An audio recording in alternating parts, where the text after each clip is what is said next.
কিছু পলাশের নেশা, কিছু মাচামার মেশা, তাই দিয়ে সুরে সুরে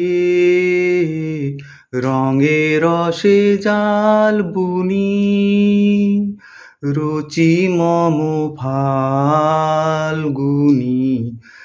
একটুকু ছোঁয়া লাগে,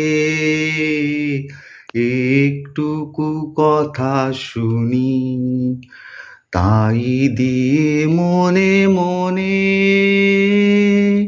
রুচি মম ফাল্গুনি,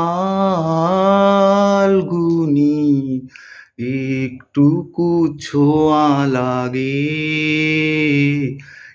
একটুকু কথা শুনি। ও গড! আমি তো ওই সকাল দিকে এতটা বোর হয়ে যাই, 10টার পরে দিদি জামাইবাবু দুজনেই চলে যায় অফিসে। আর আমি একা একা থাকি। তারপর আবার যখন দিদি জামাইবাবু ফিরে আসে বিকেলের দিকে অফিস থেকে, তখন আর কি বলবো, পুরো সেকেন্ড লেভেলে থাকে আমার আনন্দটা। কিন্তু এই দুপুরটা এত বোর হয়ে যাচ্ছি, দুজনে চলে গেছে অফিসে, দিদি আর জামাইবাবু। আর এদিকে আমি তো ট্রিটমেন্ট হতে এসেছি, আপনাদের এর আগে ভিডিওতেও জানিয়েছিলাম।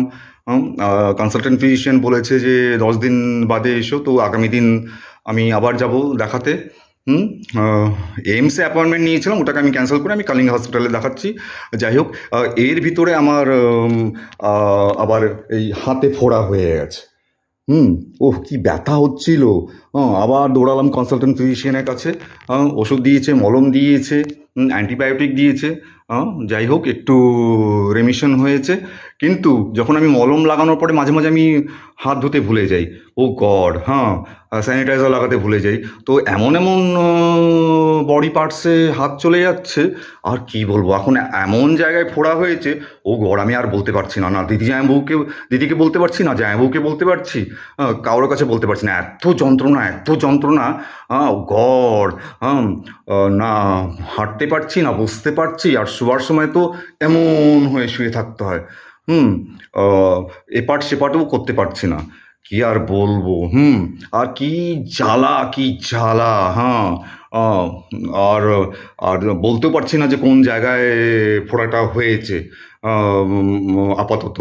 আর যদি বলি তো সেন্সরশিপ হয়ে যাবে, আমার শর্ট ভিডিওস হয়তো ব্লকই করে দেবে। সে বুঝে নিন আপনারা কোথায় হয়েছে। কি জ্বালা পোড়া করে, ও গড!